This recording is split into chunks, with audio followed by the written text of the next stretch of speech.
네, 할렐루야. 오늘 마라나타 예배에 오신 여러분 너무 환영합니다.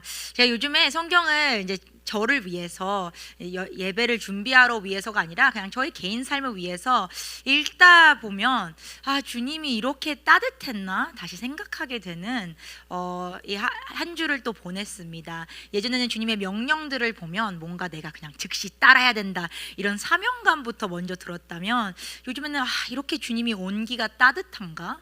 나도 주님의 온기를 닮은 사람이 되고 싶다. 이 명령들이 그냥 이렇게 해 이런 명령이 아니라 나를 초대하는 말씀들이었구나. 왜 깨달지 못했을까? 이게 명령들이 아니라 나를 초대하는 인도였다는 것을 새삼 저도 또 다시 깨닫는 한 주를 보냈습니다. 우리 본문을 한번 읽어보고 두 번째 계명을 한번 보겠습니다. 저번 주부터 우리가 예수님의 계명, 그죠?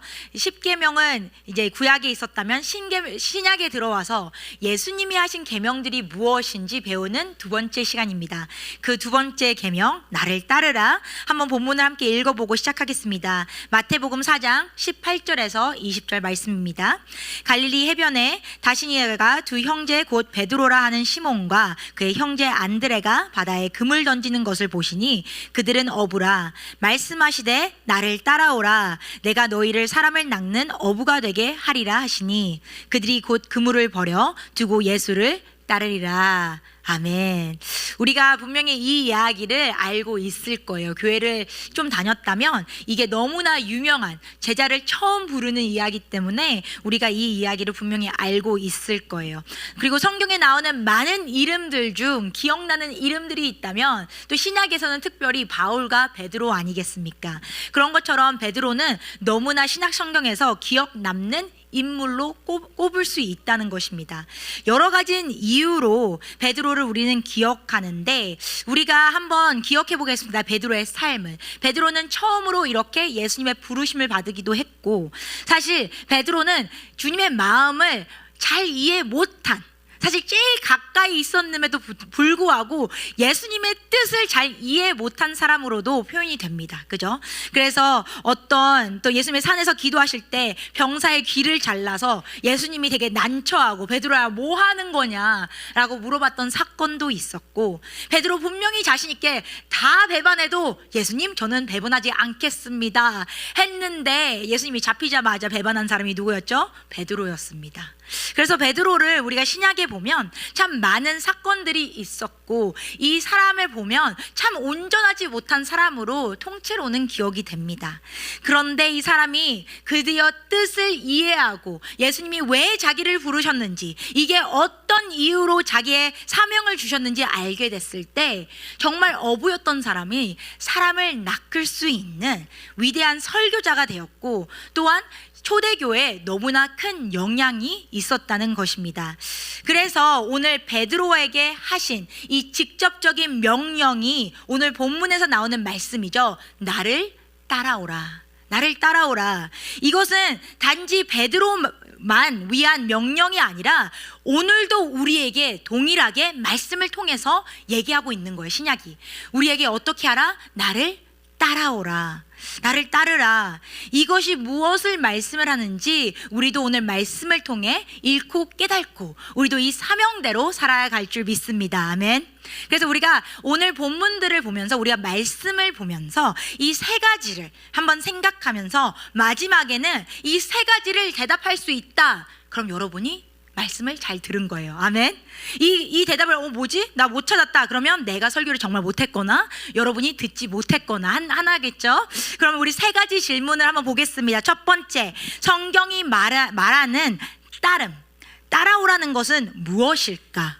이건 무엇일까? 두 번째 질문, 하나님께서 우리를 제자로 부르시는 목적은 무엇인가? 그리고 세 번째는 오늘날 우리는 어떻게 예수님을 따라야 하며 진정으로 따를 때 나타나는 증거가 무엇일까? 이 세 가지를 오늘 말씀을 통해 대답을 할 수 있길 바랍니다. 그 첫 번째를 한번 보겠습니다. 성경이 말하는 따름은 무엇인가?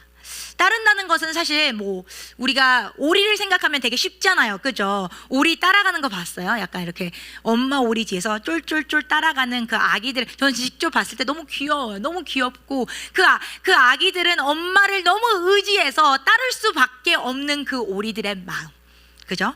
따름은 근데 예수님이 우리를 따르라 했을 때 어떤 이야기였나? 우리도 그냥 아무 생각 없이 그냥 졸졸졸 따르라는 거였나? 아니면 우리가 놓치고 있는 부분이 있나? 이것을 어디에 봐야 되냐면 이 똑같은 이야기가 누가복음의 얘기를 해요. 마태복음은 3절밖에 없잖아요. 그죠? 마태복음에서는 되게 짧게 그들을 보고 불렀다 따르라 끝이에요.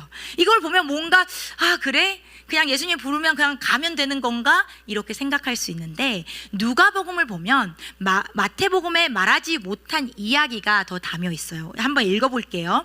무리가 몰려와서 하나님의 말씀을 들을새 예수는 게네사렛 호숫가에 서서 호숫가에 배 두 척이 있는 것을 보시니 어부들은 배에서 나와서 그물을 씻는지라. 이걸 알면 무엇을 했어요? 끝나서 씻고 있는 거예요. 한번 갔다가 다시 왔다는 거죠. 예수께서 한 배에 오르시니 그 배는 시몬의 배라. 육지에서 조금 떼기를 청하시고 앉으사 배에서 무리를 가르치시더니 말씀을 마치시고 시몬에게 이르시되 깊은 데로 가서 그물을 내려 고기를 잡으라. 방금 갔다 왔는데, 그죠? 방금 갔다 와서 이제 씻고 있는데 다시 나가래요. 시몬이 대답하여 이르되 선생님, 우리들이 밤이 새도록 수고하였으되 잡은 것이 없지만은 말씀에 의지하여 내가 그물을 내리리라 라고 하고, 그렇게 하나 고기를 잡은 것이 심히 많아 그물이 찢어지는지라. 이에 다른 배에 있던 동무들에게 손짓하여 와서 도와달라 하니 그들이 와서 두 배의 채움에 잠기게 되었더라. 시몬 베드로가 이를 보고 예수의 무릎 아래 엎드려 이르되 주여 나를 떠나소서, 나는 죄인이로소다 하니, 이는 자기 및 자기와 함께 있는 모든 사람이 고기 잡힌 것을 말미암아 놀라고 세베대의 아들로서 시몬의 동업자인 야고보와 요한도 놀랐음이라.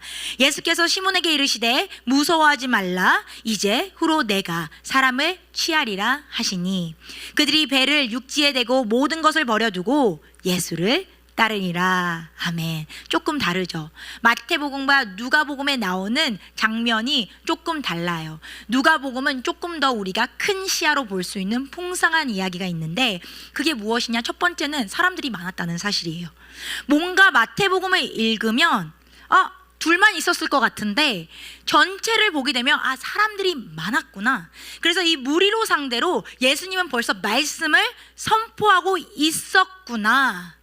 그런데 우리가 이 이야기가 어디에 있었습니까? 게네사렛 호수라고 해요.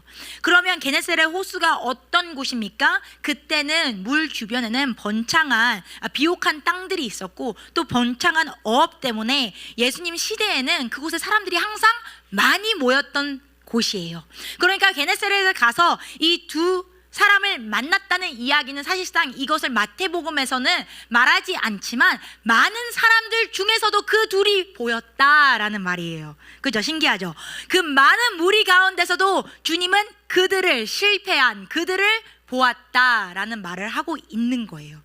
그리고 그 어부가 나갔어요. 밤새도록 자기들끼리 열심히 했는데 실패해서 씻고 있는데 나를 따르라 하고 하지 않아요. 어떻게 합니까? 그 배에 앉아서 이 실패한 어부들을 보며 말씀을 가르치기 시작했어요. 그들도 듣고 있었죠. 무리도 듣고 있었고 그들도 듣고 있었고 옆에 있는 배 사람들도 듣고 있고 많은 사람이 듣고 있어요. 그 가르침의 끝에 어떻게 얘기합니까? 예수께서 나를 따르라 하지 않고 일단 깊은 물가로 나아가 그물을 다시 내려라. 너희들 다시 나가라 라는 말을 해요. 나 다시 나가고 싶습니까? 여러분 밤새 일했는데 다시 오라고 갑자기 너무 급하다 다시 와라 하면 오겠습니까? 가고 싶은 사람들은 분명히 없어요. 그들은 왜 갔을까? 분명히 예수님의 소문이 이때는 벌써 나 있었어요. 무리도 예수가 누군지 알고 있었고 세례 요한이 세례를 베풀고 그 장면들이 벌써 소문이 나 있던 상황이고, 예수가 어렸을 때도 말씀을 전할 때 저렇게 잘 가르친 사람이 어디 있느냐 하는 예수의 소문이 분명히 그 지역에 있었단 말이에요. 그래서 그들은 완전히 믿지 못하지만, 왜냐면 소문을 들었기 때문에, 그죠? 진실을 아직 들은 게 아니고 소문밖에 못 들었기 때문에 좀 의심하며 그래도 이가 좀 다른 사람이라고 얘기하는데 조금 우리보다는 다른데 그래 한번 나가볼까? 근데 못 잡을 것 같은데 일단 해보자 라는 그런 마음, 반의심되는 마음으로 나갔어요. 약간 우리의 마음들 같죠? 반 의심하는 마음. 그래서 나가요. 물고기로 잡으러 갔는데 어떻게 됩니까? 갑자기 그물이 넘치도록 고기가 들어와요.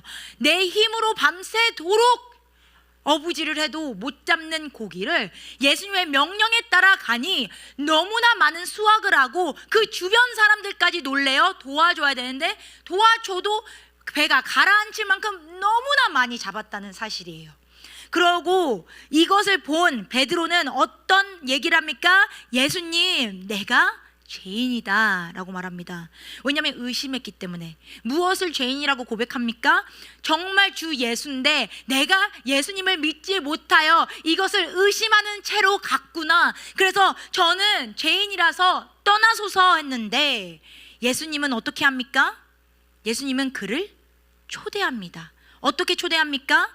그들한테 비난하지 않고 그들에게 너는 왜 그러니까 처음부터 말을 안 들었느냐 하지 않고 어떻게 얘기합니까? 그러지 말라, 그러지 말라. 그 대신 어떻게 해야 된다? 나를 따르라, 나를 따르라. 나는 너를 어부가 아니라 사람을 낚는 어부가 될 것이다. 두려워하지 말라. 이렇게 말씀해요. 너무 따뜻하죠. 누가복음을 읽으면 마태복음에 누락된 그 큰 풍성한 은혜를 우리가 볼 수 있어요. 주님께서 우리가 정말 의심하고 불확신하고 그럼에도 불구하고 교회 안에 왔을 때 우리에게 너를 꾸짖는 게 아니라 다시 내게로 와라. 두려워하지 말라. 두려워하지 말라. 이제부터 너는 사람을 낚는 어부가 될 것이다 라고 얘기해요. 예수님의 초대가 그곳에 분명히 있었다는 말씀입니다. 그럼 따르다가 무엇을 의미하냐? 따르다, 이 반응을 말하는 거예요. 따르다. 따르다라고 했을 때 그 반응이 무엇이고 따르다의 원어는 무슨 말을 하냐면 마태복음에 기록된 이 따르다라는 얘기는 이 단어 아콜루테오라는 게 있는데 이게 정말 심플하게 번역하면 그냥 여기 오라예요. 나를 따르라, 내가 어디 가든 따라오라 이게 아니고 여기 오라, 내가 있는 그곳 네가 와라 이런 얘기고 사실은 더 심플하게 해석하면 그냥 여기에요. 함께 있으라, 나와 함께 있으라 라는 뜻을 예수님께서 전합니다. 예수님께서 어디 간다고 얘기 아직 하지 않았어요. 어디를 따라갈 테니 네가 그곳까지 와라 이러지 않고 나랑 함께 하라는 뜻이었다는 거예요. 여러분 알겠어요? 이게 너무 다른 해석이죠. 우리가 나를 따르라, 언니 어느 곳까지 갑니까? 이 질문하는 것이 아니라 예수님이 내가 어딜 가든 너는 나와 함께 있으라는 것이었어요. 이것은 정말 원어상 보면 이게 어떤 신학적인 명령이 아니라 내가 영적으로 그렇습니다 주님, 내가 주님과 함께 있겠습니다가 아니고 사실은 물리적인 육체적인 요청이었다는 거예요. 내가 있는 그곳에 너도 함께 있으라. 네 몸이 나와 함께 하라. 그런데 여러분 이것에 또 뛰어넘어서 무엇을 말합니까? 너희는 원래 어부였으나 내가 너희를 사람을 낚는 어부로 만들어 주리라. 이게 약간 한국말로 하면 되게 재미가 없어요. 왜? 여기에 언어 유사가 있기 때문에. Instead of being a fisherman, you'll be fisher of men. 그러니까 서브젝트가 달라진 거죠. 그죠? 똑같은 일을 하는 것 같은데 너네들이 정말 해야 되는 것은 물고기를 잡는 일이 아니라 사람을 잡는 일이다 라고 하는 거예요. 이 낚아 채운다는 것이 사명이 된다는 것입니다. 예수님께서 이들을 부르셨을 때 나를 따르라 했을 때 예수님이 무엇을 위해 이들에게 따르라 했냐? 우리에게 직업을 바꿔주신 거예요. 우리가 지금은 누가 뭐 하는 사람이에요? 물어보면 뭐라고 합니까? 어떤 직업을 얘기하잖아요. 그죠? 학생이면 또 학생입니다 라고 얘기하고 또 목회자는 또 목회자입니다 라고 하잖아요. 아니요, 예수님께서 우리한테 다른 직업을 주셨는데 그 직업이 뭐냐? 우리는 사람을 낚는 사람입니다. 나는 예수를 따르는 사람입니다. 크리스천이라는 것은 나의 직업 자체가 바꿔졌다는 거예요. 내 직업은 내가 하는 일터가 그게 나의 직업이 아니라 나의 일은 예수님이 하셨던 그 일, 사람을 낚는 일이라는 것입니다. 그래서 우리가 예수님을 따라갈 때 우리의 삶의 목적과 정체성조차 변화되는 놀라운 진리를 우리가 베드로를 통해 목격할 수 있다는 것입니다. 마태복음 16장에 나아가서 예수님을 계속 따라가니 이름까지 바꿔줘요. 16장 17절에서 이렇게 말합니다. 예수께서 대답하여 이르시되 바요나 시몬아 내가 복이 있도다. 이를 내게 알게 한 이는 혈육이 아니요 하늘에 계신 내 아버지시니라. 또 내가 내게 이르노니 너는 베드로라. 내가 이 반석 위에, 베드로라는 이름이 반석이란 뜻이에요. 내가 이 반석 위에 너를 위해 내 교회를 세우리니 음부의 권세가 이기지 못하리라. 어떻게 바울이 그런 사람이 돼요? 바울 힘으로 고기도 못 잡았던 사람이 어떻게 바울 위로 교회가 세워지고 어떻게 그 위에 예수님의 몸이 세워지냐 말씀이에요. 우리가 이것을 무엇을 깨달아야 되냐? 나를 변화시키는 게 아니고 성령님이 통해 내가 성령님과 함께 있으면 나는 벌써 변화가 되었다. 아멘. 성령님이 나랑 역사하시니까. 베드로가 뭔가 더 열심히 해서 바뀌는 게 아니라 나와 함께 계신 내가 성령과 함께 있으니 내가 생각지 못한 상상할 수 없던 일들이 나를 통해 해낼 수 있다. 누가? 성령님이 역사하시기 때문에. 근데 그럼에도 불구하고 베드로, 제가 아까 얘기했죠? 넘어져요. 며칠 만에? 3일 만에. 제가 저번 주에 디즈니랜드 갔다 왔잖아요, 애기랑. 근데 뭔가 되게 오랫동안 교회를 안 나온 느낌이 드는 거예요. 3일밖에, 3, 4일인가? 4일밖에 없었는데. 근데 교회 왔는데 너무 어색한 거예요. 뭐지?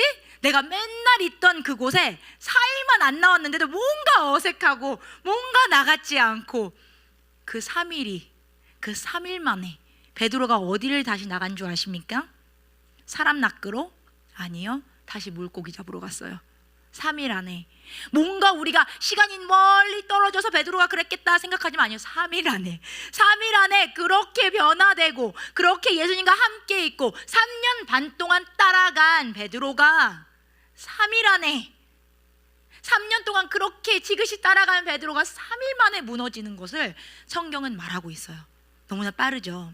3일 안에 어떻게 됐습니까? 요한복음 21장 1절에서 19절 말씀입니다. 그 후에 예수께서 디베라 호수에서 또 제자들에게 자신을 나타내셨으니 나타내신 일은 이러하리다. 시몬 베드로가 디두모라 하는 도마와 갈릴리 사람 나다니엘과 세베의 아들과 또 다른 제자 둘이 함께 있더니 시몬 베드로가 나는 물고기 잡으러 가노라 하매 그들이 우리도 함께 가겠다 하고 나가서 배에 올랐으나 그날 밤에 아무것도 잡지 못하였더니. 너무나 똑같은 말이죠. 예수 만나기 전의 모습으로 똑같이 돌아간 거예요. 며칠 안에? 3일 안에. 3일 안에. 날이 새어가 때에 예수께서 바닷가에 서셨으나 제자들이 예수인 줄 알지 못하는지라. 예수께서 이르시되 얘들아 너희에게 고기가 있느냐 대답하여 없나이다. 이르시되 그물을 배 오른편에 던지라 그리하면 잡으리라 하시니 이에 던졌더니 고기가 많아 그물을 들 수 없도다. 예수의 사랑하시는 그 제자가 베드로에게 이르되 주님이시라 하니 시몬 베드로가 벗고 있다가 주님이라는 말을 듣고 겉옷을 두른 후에 바다로 뛰어내리더라. 얼마나 수치스러웠겠어요. 그죠? 생각해 보셨어요? 베드로가 3년 반 동안 그렇게 충성한다고 하고 따라갔는데 3일 안에 무너진 자기 모습을 보고 다시, 근데 그 무너진 모습에 예수님이 찾아와서 자기를 봤을 때 얼마나 수치스러웠겠어요. 나 주님 그렇게 열심히 했는데 다시 와서 주님을 조금 더 기쁘게 하고 싶었는데 이런 모습으로 내가 주님을 맞이하니 저도 그럴 것 같아요. 그냥 뛰어내리고 싶을 것 같아요. 보기도 너무 민망할 것 같아요. 그런데 다른 제자들이 육지에서 거리가 불과 한 50칸쯤 돼요. 작은 배로 타고 물고기를 든 그물을 끌고 와서 육지에 올라보니 숯불이 있는데 그 위에 생선이 놓였고 떡도 있더라. 예수께서 이르시되 지금 잡은 생선을 좀 가져오라 하시니 시몬 베드로가 올라가서 그물을 육지에 끌어올리니 가득 찬 큰 고기가 153마리가 이 같으니 그물이 찢어지지 아니하였더라. 예수께서 이르시되 와서 조반을 먹으라 하시니 제자들은 주님인 줄 아는 고로 당신이 누구냐 감히 묻는 자가 없더라. 예수께서 가셔서 떡을 가져다가 그들에게 주시고 생선도 그와 같이 하시니라. 이것은 예수께서 죽은 자 가운데서 살아나신 후 세 번째로 제자들에게 나타나시는 것이다. 예수님 한 번도 꾸짖지 않아요. 그죠? 너네들 어떻게 그렇게 나를 따라간다고 했는데 3년도 안 돼서 3개월도 안 돼서 어떻게 3일 만에 이러니? 라고 한 번도 하지 않아요. 그 아픈 곳에 먼저 가주세요. 그래서 다시 손을 내밀어요. 네가 기억하지 못하지? 내가 누군지, 내가 너랑 했던 약속들 다시 기억하게 해줄게. 그래서 그들과 함께 있어요. 그들은 분명히 주님인지 알면서도 물어보지도 못해요. 아니까, 너무나 잘 아니까. 자기의 죄를 너무나 깨닫고 있는 제자들의 그 모습을 보고 꾸짖지 않아요. 예수님께서 오히려 그들을 어떻게 합니까? 그들을 같이 떡을 먹고 그 고기를 먹게, 우리가 밥 한 끼라도 잘 먹을 수 있게 초대한다는 말씀이 얼마나 따뜻해요. 그죠? 그들이 조반을 먹은 후에 시몬 베드로에게 이르시되, 요한의 아들 시몬아, 내가 이 사람들보다 나를 더 사랑하느냐 하시니, 이르되 주님, 그러하나이다. 내가 주를 사랑하는 줄 주님께서 아시나이다. 이르시되 내 어린 양을 먹이라 하시고, 또 두 번째 이르시되, 요한의 아들 시몬아, 네가 나를 사랑하느냐 하시되, 이르되 주님, 그러하나이다. 내가 주님을 사랑하는 줄 주님께서 아시나이다. 이르시되 내 양을 치라 하시고, 세 번째 이르시되, 요한의 아들 시몬아, 네가 나를 사랑하느냐 하시되, 주님께서 세 번째 내가 나를 사랑하느냐 하심으로 베드로가 근심하여 이르되, 주님, 모든 것을 아시오매 내가 주님을 사랑하는 줄 주님께서 아시나이다. 예수께서 이르시되 내 양을 먹이라. 내가 진실로 진실로 내게 이르노니, 내가 젊어서는 스스로 띠띠고 원하는 곳으로 다녔거들 늙어서는 내 팔을 벌리니 남이 내게 띠띠고 원하지 않는 곳을 데려가리라. 이 말씀을 하심은 베드로가 어떠한 죽음으로 하나님께 영광을 돌릴 것을 가리킴이로라. 이 말씀을 하시고 베드로에게 이르시되 나를 따르라 하시니. 아멘. 똑같죠? 누가복음에 그 첫 번째 그 순간과 그 마지막에 예수님이 다시 오심의 그 순간이 그렇게 다르지 않았다는 거예요. 실망스러운 베드로를 두고도 한 번도 실망했다고 하지도 않아요. 그를 책망하지도 않아요. 하지만 그에게 다시 사명을 기억하게 합니다. 아멘. 그게 교회가 해야 될 일입니다. 아멘. 그게 목자들이 해야 될 일입니다. 아멘. 우리는 누구를 책망하려고 이곳에 모인 것이 아니에요. 하지만 우리가 어디에 초대받았는지, 우리 연약함과 상처 속에서 우리를 다시 초대한 하나님을 기억해야 돼요. 우리가 완벽할 때 오신 주님이 아니에요. 우리가 연약할 때, 우리가 다시 그렇게 깨달지 못하고 3년 동안 따라가도 또 실망시킬 때 다시 오신 주님의 모습을 우리는 기억해야 될 줄 믿습니다. 예수님은 우리에게 오셔서 그분과 함께 하라고 초대합니다. 다시 내게로 와라. Be where I am. Be here. 진짜 그 뜻이에요. Be here. 여기에 있으라. 나와 있으라. 이번에는 우리 안에 무엇을 주셨습니까? 예수님이 잠깐 떠나셨잖아요. 그죠? 3일 동안은 예수님이 떠나셨는데, 그래서 우리에게 무엇을 주셨습니까, 여러분? 성령님을 선물로 주셨다는 사실입니다. 그래서 이제는 주님, 나를 내 곁에 떠났잖아요 하는 게 아니라, 주님, 매일 주님과 함께 동행할 수 있습니다 라고 우리는 담대히 말할 수 있는 거예요. 여러분, 우리는 혼자가 아닌 것을 기억해야 합니다. 예수 그리스도의 선물인 성령님이 어디에 있다고 합니까? 믿는 자에게 임하신다고 분명히 말씀하고 있습니다. 그럼 여러분과 저는 이제 예수님이 없다고, 주님 없으니까 제가 예전 하던 대로 할게요 라고 할 수 있는 이유가 없다는 것입니다. 예수님이 잠깐 3일 동안 떠날 때 그들은 어떻게 해야 될지 몰라서 다시 자기의 예전의 모습으로 돌아갔지만, 우리는 이제 무엇이 있습니까? 우리는 성령으로 말미암아 매일매일 함께 주님과 동행할 수 있다는 말씀입니다. 아멘. 기억하세요. 기억하세요. 다시 일어나세요. 여러분, 우리가 성령으로 사는 거지, 내가 스스로 변하고 내가 스스로 달라지고 이런 것을 의지하다 보면 내 자신이 얼마나 실망스러운지만 계속 보게 됩니다. 베드로처럼 내 스스로 할 수 있는 것은 한계가 있어요. 예수님이 우리를 부르시는 사명은 우리한테 직장에서 일을 잘하라 라고 하지 않아요. 일을 잘하는 이유가 무엇이냐라고 묻는다면, 일을 왜 잘해야 돼요? 우리가 예수 모르는 사람을 그 일터에서 잡아야 하기 때문에, 아멘. 내가 일 잘하는 것은 나를 위해서가 아니라 그게 나의 직업이 아니고 그것은 나에게 뭐예요? 도구인 줄 믿습니다. 아멘.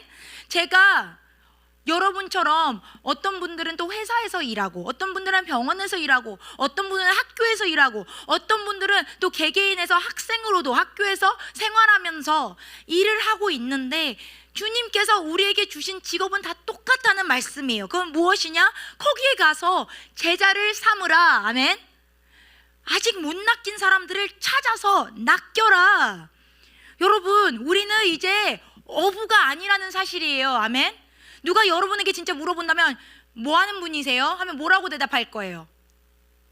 근데 약간 낯간지럽잖아요. 그죠? 저는 사람을 낚는 사람입니다. 약간 이러기엔 조금 낯간지러운데, 그죠? 저는 그리스도인입니다 라고 할 수는 있잖아요. 그죠? 우리가 약간 좀 덜 낯간지러운 표현들을 찾아야겠죠. 그죠? 저는 사람을 낚는 사람입니다 이런 거보다는. 근데 우리는 알고 있잖아요. 그게 우리 사명이라는 것을. 우리는 뭐 하는 사람이에요? 누가 나한테 yeah, it's easy because you're a pastor. 목회자니까 쉽죠. 아니요, 목회자라서 힘들어요. 아무랑 나랑 말 섞이고 싶지 않아요. 그죠? 안 믿는 사람이 왜 목회자한테 와서 말을 하고 싶겠어요? 아무도 얘기하고 싶지 않아요. 저는 오히려 믿는 사람들이 와서 그들을 다시 기억하게 하고 힘을 주고 돋구고, 우리가 나가서 그 일터에서 여러분이 선교를 하는 거예요. 아멘. 낚지 못한 분들을 낚을 수 있는 사람들은 여러분이라는 사실이에요. 여러분. 근데 그것을 누구에게 줬냐? 우리 모두에게 이 사명을 주셨다는 것입니다. 여러분, 베드로가 이 진실을 깨달았을 때 그 전에 없던 권위가 갑자기 생겨요. 사도행전을 보면 베드로가 되게 비약해 보이고, 뭔가 예전에는 분명히 우리가 복음서를 보면 베드로 말도 못하고 말귀도 못 알아듣고 되게 행동파고, 근데 갑자기 사도행전에 들어가잖아요. 베드로가 되게 다른 사람처럼 묘사가 돼요. 베드로가 어떤 일을 했냐? 베드로가 이 사실을 깨달았을 때 그때 없던 권위로 설교자가 돼서 말을 선포해요. 근데 이 말을 선포하고 이 어부인데, 어부가 말씀을 잘해봤자 얼마나 잘하겠어요. 그죠? 어부가 말씀을 했는데 사람들이 세례받고 그날 약 3,000명이 그들의 수에 더해졌다고 사도행전 2장 41절이 말해요. 베드로, 어부가 말도 참 못하는 사람이 예수님을 전했더니 3,000명이 예수님을 믿었대요. 베드로를 따랐다는 게 아니고 예수님을 믿게 되었대요. 베드로는 지금까지 할 수 없었던 일을 성령님과 함께 해서 아나니아스라는 기적을 하며, 이 사람이 다리가 절룩해서 정말 가만히 누워 있었는데 그에게 너를 고치겠다, 일어나라, 자리를 정리해라 하니 아나니아스가 일어났어요. 뭔가 예수님이 했던 사역과 비슷하죠. 갑자기 예수님과 비슷한 사역을 하는 베드로의 모습이 사도행전에 보여요. 그리고 아나니아스는 일어났는데 여기서 중요한 게 있어요. 리디아와 샤론에 살던 모든 사람들이 그를 보고 주께로 돌아왔다라고 표현돼요. 그러면 베드로는 단지 중풍병자만 우리가 일으킨 것이 아니라 죽은 사람도, 예수님께서 죽은 나사로를 일으킨 것처럼 죽은 여인을 일으켜요. 모든 방 내보낸 후 베드로는 무릎을 꿇고 기도했습니다. 그리고 죽은 여인을 향해 말해요. 다비다야, 일어나라. 그러나 눈을 떴고 베드로를 보고 앉았다고 성경은 말해요. 베드로는 그 여인의 손에 잡아 일으키고 믿는 이들, 특히 과부들에게 그녀를 살아있는 모습을 보여주었다고 얘기합니다. 이 일이 요파 지역에 알려지게 되고 많은 사람이 주를 믿게 되었다고 사도행전은 선포합니다. 여러분 보세요. 예수님이 하셨던 그 사역 베드로가 똑같이 이어간다는 사실입니다. 아멘. 그럼 우리 또한 예수님의 제자라면 예수님이 했던 그 사역, 성령님의 역사함을 통해 우리가 이어나간다는 사실이에요. 아멘. 내가 별 볼 일 없어도, 내가 어부라도, 내가 학생이라도, 내가 어려도, 내가 나이가 많아도 성령님이 나랑 함께 동행하시고 내가 그 자리에 함께 있다면 나를 통해 역사가 이뤄진다는 사실입니다. 아멘. 너무나 놀랍죠. 이런 베드로가 어떻게 이렇게 됐을까? 그럼 여기에서 또 공통된 점에 우리가 주목해야 되는데, 공통된 게 무엇이죠? 이 두 구절에, 이 두 가지 이야기에 마지막이죠. 많은 사람이 주를 믿게 되었다. 아멘. 우리가 많은 사역을 해도 사역을 통해서 하나님을 믿는 사람이 없다면 그 사역을 다시 생각을 해봐야 돼요. 내 힘으로 했나? 아니면 정말 성령님이 나와 함께 하심에 이 사역을 동참하고 이 사역에 예수님이 원하는 그곳에 동참을 했다면 무슨 일이 일어나야 된다? 많은 사람이 주를 믿어야 된다. 많은 사람들은 어떤 숫자를 얘기하는 것이 아니에요. 그죠? 하지만 사람들이 믿어야죠. 내가 예수님의 사역을 했다면 나를 따르는 게 아니라, 나 사람을 좋아하는 게 아니라 예수님을 사모하고 좋아해야 된다는 말씀입니다. 아멘. 그렇게 돼야 돼요. 우리 교회가 정말 예수님이 원하는 사역을 하잖아요. 사람을 따르는 게 아니에요. 목회자를 따르는 게 아니라 어떻게 돼요? 예수님을 따라가게 된다는 사실입니다. 아멘. 목회자 좋아서 교회 따르는 것은 정말 위험한 거예요. 정말 위험한 거예요. 나는 여러분이 우리가 함께 사역을 했을 때, 그래 담비 전도사님이랑 함께 해야지, 그러면 너무 막 스스로는 좋겠지만 사실은 그게 목적이 아니기 때문에 그렇게 기쁘지 않아요. 무엇을 좋아해야 돼요? 난 예수님을 이렇게 계속 따라야겠구나.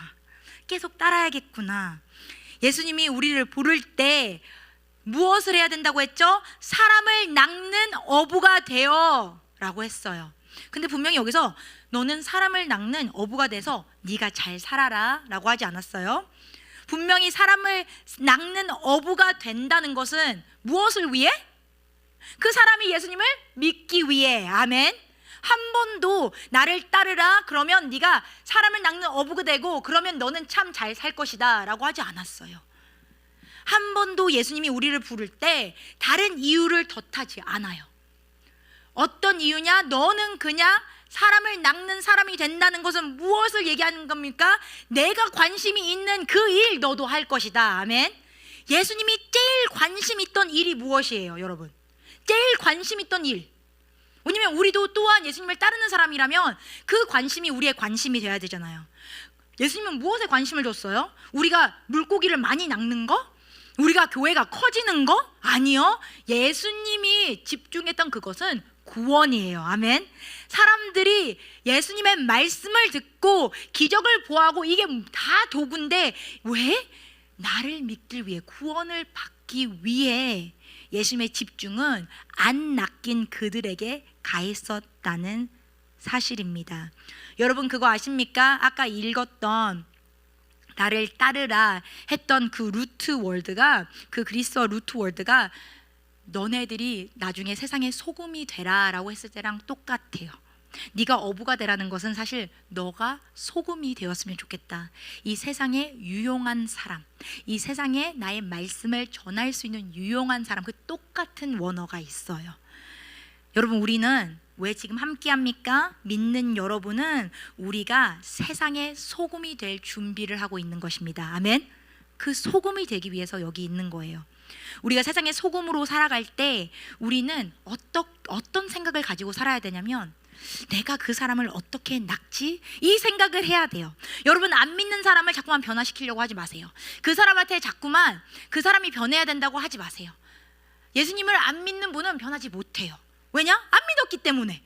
근데 변한 우리가 해야 되는 관심과 집중은 무엇이냐? 내가 주님 그 사명을 받았고 내가 주님 성령과 함께 있다면 나를 변해 주시옵소서. 아멘. 내가 잘 가르치게 하고 내 생활을 돌아보게 하고 내가 바뀌게 하여 주시옵소서.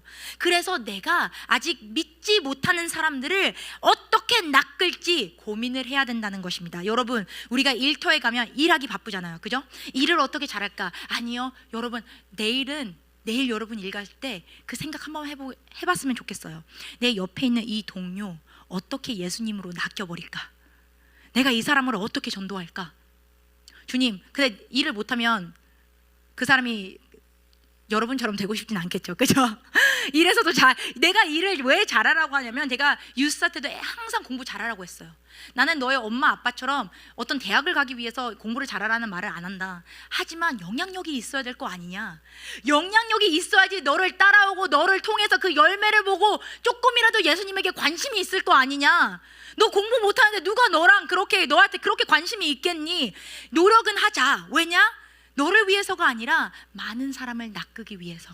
그럼 우리가 일터에 들어가서 내일 우리가 어떤 고민을 해야 돼요? 내 옆에 있는 그 동료, 혹시 교회 가나? 안 가면 어떻게 낚이지? 내가 만나는 그 환자, 아직 예수를 못 누른다면 내가 어떻게 이 사람과 조금 더 친밀해져서 예수님에게 낚일 수 있지? 교회로 오라는 게 아니에요. 뉴송 마라나타에 안 와도 돼요. EM에 들어가든 KM에 들어가든 키스로 가든 뭔 상관이야. 예수님으로 초대하는 거지. 아멘. 우리는 예수께 초대하는 교회가 돼야 되죠. 그럼 여러분, 우리 일터에서 그 관심을 가져야지 우리가 소금으로 살 수 있다는 사실입니다. 우리가 사명을 살아가려면 그곳에 관심이 있어야 될 줄 믿습니다. 여러분, 저도 내일도 그런 고민을 같이 할 거예요. 내가 또 아카데미에서 선생님들을 많이 만나면, 부모들을 많이 만나면 그들을 어떻게라도 조금 낚일 수 있을까? 뭐 EM을 가든 마라나타를 가든 KM 가든 상관은 없지만, 다른 교회도 가도 상관없지만, 저분 참 하나님을 만났으면 좋겠는데, 이 소망을 가진 우리가 소금으로 살아갈 수 있다는 사실입니다. 그게 우리가 지금 기억해야 될 계명인 줄 믿습니다. 여러분, 저는 여러분과 함께 사람을 낚는 어부라는 부르심을 받아서 너무나 기쁩니다. 함께 서로가 어떤 일을 해야 되냐, 믿는 사람들끼리 고민을 하는 거죠. 어떻게 하면 조금 더 잘 낚일 수 있는 방법이 있을까? 내가 그것을 못한다면 네가 도와주겠니? 그러면 우리는 기억해야 돼. 우리에게는 도구가 있어요. 그죠? 어부가 뭐가 필요하죠? 그물이 필요하거나 뭐가 필요하죠? 피싱폴이 필요할 거 아니에요. 낚싯대가 필요할 텐데, 그 낚싯대, 그 그물이 무엇이냐? 우리에게는 그 그물이 무엇이에요? 우리의 직업이에요. 우리의 삶. 우리가 지금 들어가는 그 직업이 여러분의 도구란 말씀이에요. 어떤 분들은 저한테 저 전도할 사람이 없어요. 아니요, 있어요.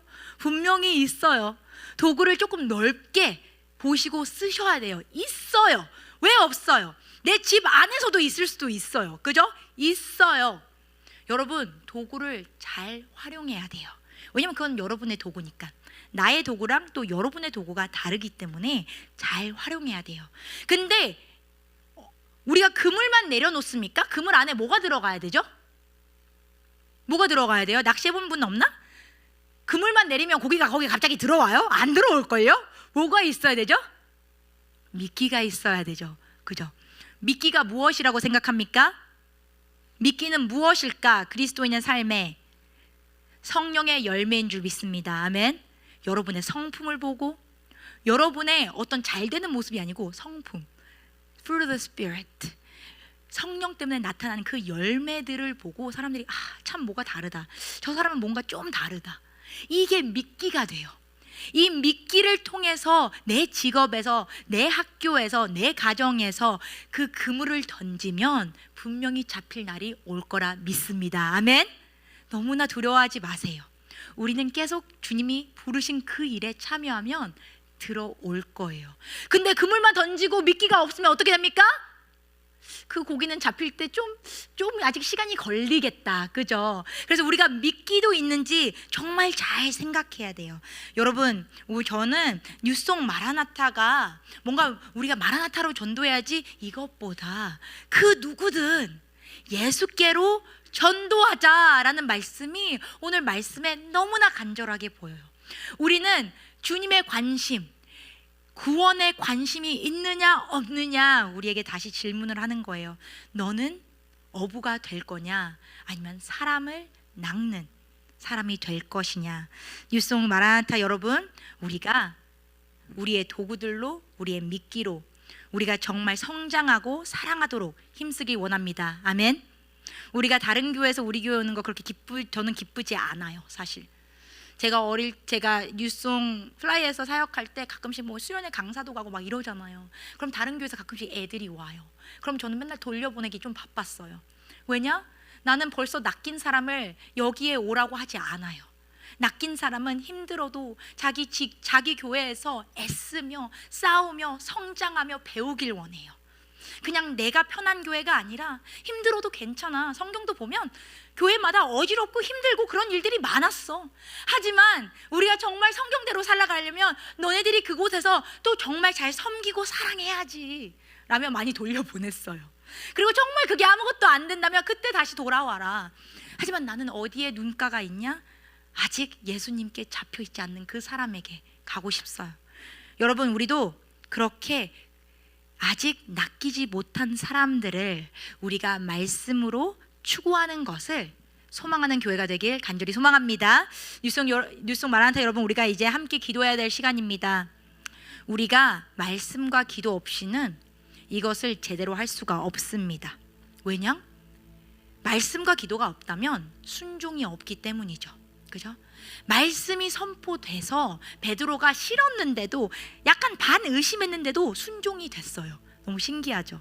예수님께서 그냥 따라와가 아니라 말씀을 선포하고 따라오라고 했잖아요. 그런 것처럼 말씀은 우리의 마음들을 움직일 수 있는 힘이 있다는 말이에요. 진실이기 때문에. 그래서 우리가 기도했으면 좋겠습니다. 주님, 뉴송 마라나타가 예수 그리스도의 명령에 순종할 수 있는 교회가 되게 하여 주시옵소서. 아직은 우리도 의심이 많고, 아직은 우리가 지금까지는 나를 위해서 믿음 생활을 했다면 이제는 주님의 계명을 제대로 깨달아, 주님을 따르라는 것은 나만 위해서가 아니라 내가 이제 도구가 돼서 내 일터에서, 내 학교에서, 내 가정에서, 나의 친구들 안에서 아직 예수님을 모르는 사람들을 낚아야 될 줄 믿습니다. 사랑하는 주님, 감사합니다. 우리가 우리의 부르심을 너무나 오랫동안 잊고 살았던 것 같습니다. 그래서 그냥 어떻게 하면 더 우리가 즐거울까, 어떻게 하면 우리가 조금 덜 힘들까, 조금 어떻게 더 편할까, 교회가 어떻게 좀 더 성장할까라고 생각했다면, 주님, 그 시점은 어디에 있습니까? 주님의 관심에 있습니다. 주님의 관심은 어디에 있습니까? 주님의 관심은 구원에 있었습니다. 그래서 우리도 우리의 시선을 구원에 다시 돌립니다. 주님, 기대됩니다. 뉴송 마라나타를 통해 정말 많은 사람들이 예수님을 영접하고 다시 일어서는 세대가 되길 꿈꿉니다. 주님, 제 마음을 뛰게 하는 것은 나의 상상이 아니라 주님께서 주신 말씀의 약속입니다. 말씀의 약속을 붙잡아 우리가 정말 말씀대로 살아갈 때 구원을 집중하며 정말 아직 예수님을 모르는 사람들을 위해서 나아가서 전도할 때, 주님, 우리 교회가 온전히 주님의 발걸음에 따라가는 교회가 될 줄 믿습니다. 감사합니다. 우리를 부르시고 오늘도 성령님을 통해 우리와 함께 계심을 우리는 믿고 따르고 의지합니다. 예수님, 따뜻한 그 손길로 우리를 만져주시고 따뜻한 말씀으로 위로해 주셔서 너무나 감사합니다. 오늘도 믿고 깨닫고 정말 주님 말씀대로 살아보겠습니다. 예수님의 이름으로 기도하였습니다. 아멘.